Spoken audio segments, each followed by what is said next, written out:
Hello guys, আসসালামু আলাইকুম। আশা করি আপনারা সকলেই ভালো আছেন। তো গাইস, আজকে আমরা প্রথমবারের মতো এরকম একটা ব্লগ করতে যাচ্ছি।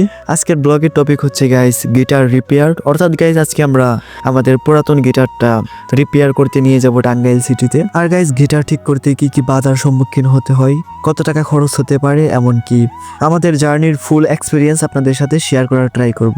তো গাইস, আজকের ভিডিওটা আপনারা শুরু থেকে শেষ পর্যন্ত দেখার ট্রাই করবেন। এখন আমি গিটার সম্পর্কে কিছু কথা বলি গাইস। আমার গিটারটা আমি কিনেছিলাম গাইস 1300 টাকা দিয়ে। এটা অনেক পুরাতন মডেলের একটা গিটার। আমার গিটার কেনার অনেক শখ ছিল, যেজন্য কম টাকার মধ্যে পাইছি, কিনে ফেলেছি। এখন এটার পেছনে গাইস আমার অনেক টাকা খরচ হবে। এর আগেও আমি অনেক টাকা খরচ করছি গাইস। এটা আমি রং করছি 2বার, স্ট্রিং পাল্টাইছি, কোনো কাজ হয় নাই। আজকে গাইস আবার নিয়ে যাচ্ছি গাইস টাঙ্গাইল সিটিতে। এমনি গেছিলাম গাইস একটা এলাকায়, ওইখানে যাই আমরা ওই রকম কোনো বেনিফিট পাই নাই, গিটার ঠিক করতে পারি নাই, যে জন্য আমাদের দ্বিতীয়বারের মতো গিটার ঠিক করতে হচ্ছে, যে জন্য আমাদের খরচটাও ডাবল হয়ে গেল গাইস। আমরা গতবার প্রায় 800 টাকার মতো খরচ করছি, এবার গাইস আমরা 1000+ টাকা নিয়ে গেতেছি। জানি না কত টাকা খরচ হবে। গিটারের জন্য গাইস আমরা যে কাজগুলা করব ওইগুলা হইতাছে স্ট্রিং পরিবর্তন করব, একটা ক্যাপও কিনবো, কি লাগাবো, একটা গিটার পিক নিব একটা। আর গাইস গিটারে স্টিকার লাগানোর ইচ্ছা আছে, দেখি গাইস বাজেটে যদি হয় তাহলে আমরা স্টিকার লাগাবো। এখানে গাইস আমরা 1000 টাকা বাজেট নিয়ে তারপর যাচ্ছি, এর মধ্যেই হয়ে যাওয়ার কথা। যদি না হয় গাইস তাহলে আবার পরবর্তীতে আসতে হবে। কিন্তু গাইস আমি এই গিটারে তেমন খরচ করতে যাচ্ছি না, কারণ এই গিটারটা অনেক পুরাতন মডেল আর আমি এটা শখ করে নিছি। আমার গিটার নাই, গিটার কেনার ইচ্ছা আছে, সেই হিসেবে নিছি।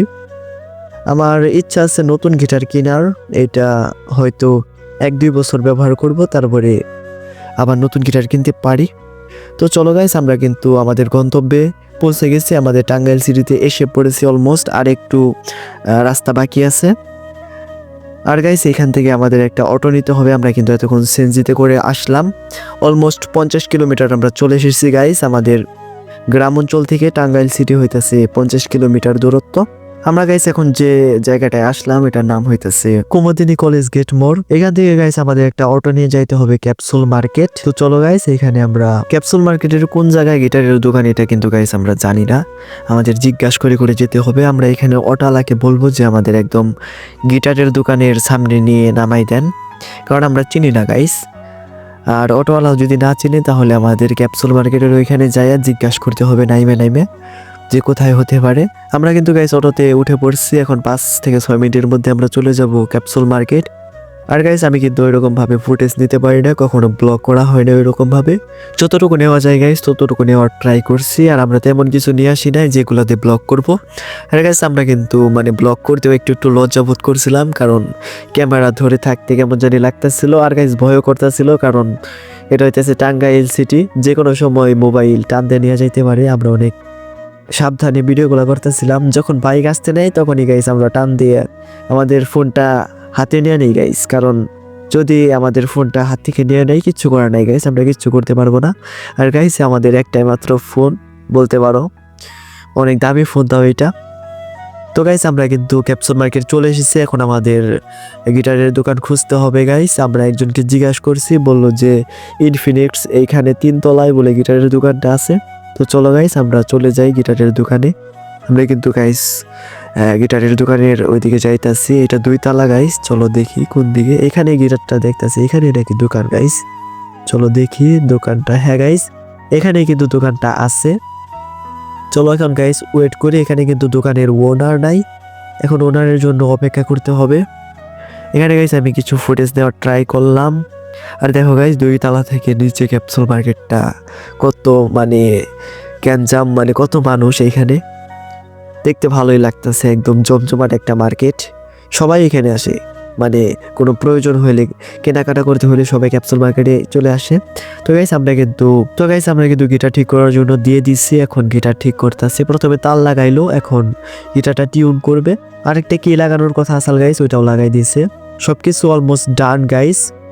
এখন গাইস গিটারের টিউন করছে। ভাইকে বললাম যে গিটার মডিফাই করার জন্য কিছু আছে নাকি, স্টিকার অথবা অন্য কিছু। বললো যে ওই রকম কিছু হয় না গিটার মডিফাই করার জন্য, এজন্য আলাদা প্রিন্টারের দোকানে যেয়ে তারপর মডিফাই করতে হবে।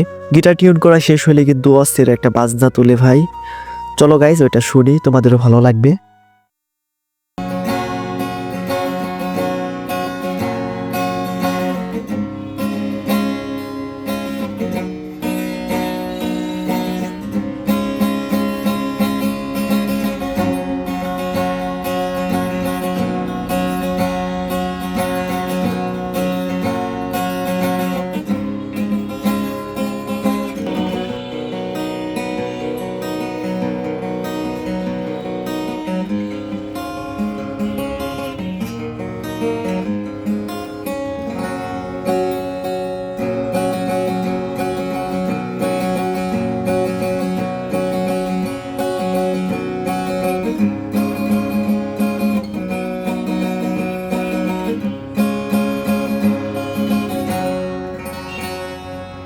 আশা করি গাইস তোমাদের বাজানোটা ভালোই লাগছে। আর গাইস এটা হচ্ছে আমাদের গিটারের ফাইনাল লুক। আর গাইস পরবর্তীতে স্টিকার লাগানোর ইচ্ছা আছে, যদি টাকা হাতে আসে তাহলে আমরা লাগাবো। আর গাইস আমরা হালকা কিছু খেয়ে তারপর বেরিয়ে গেছি আমাদের বাড়ির উদ্দেশ্যে। আমরা এখন গাইস আর কোথাও দাঁড়াবো না, সোজা বাড়িতে চলে যাব। এখন গাইস আমরা একটা সেনজি নিব, সেনজি নিয়ে তারপর একদম আমাদের গ্রামে চলে যাব গাইস। আমরা কিন্তু গাইস বেসিক্যালি গ্রামে থাকি। চলো গাইস এখন আমরা একটা সেনজি ধরি। আমাদের ভাড়া গাইস অনেক টাকা লেগে গেছে, বলতে পারো ভাড়ায় আমাদের 200 টাকার মতো চলে গেছে। আর এইদিকে আমাদের গিটারের পেছনে 1000 টাকার মতো চলে গেছে। সব মিলাই 1200-1300 টাকা আমাদের খরচ হয়েছে আজকে গাইস। অনেক টাকা খরচ হয়ে গেছে। আমরা কিন্তু গাইস অলমোস্ট বাড়ি চলে এসেছি গাইস। আমি বেশি রাস্তা দেখাই নাই গাইস, যাতে তোমরা বোরিং না হও।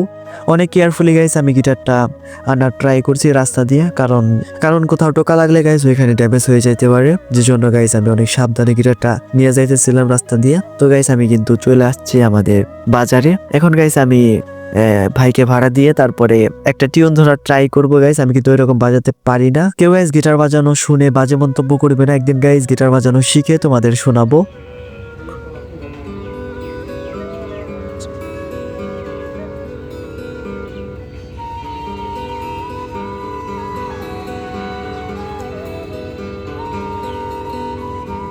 সো গাইস এই ছিল আজকের ভিডিও। আশা করি তোমাদের ভিডিওটা ভালো লাগছে। আর ভিডিওটা তোমাদের কেমন লাগছে অবশ্যই তোমরা কমেন্ট করে জানাবে। তোমরা যদি চাও তাহলে আমি পরবর্তীতে আরো সুন্দর সুন্দর ব্লগ উপহার দেওয়ার ট্রাই করব। সো আল্লাহ হাফেজ গাইস।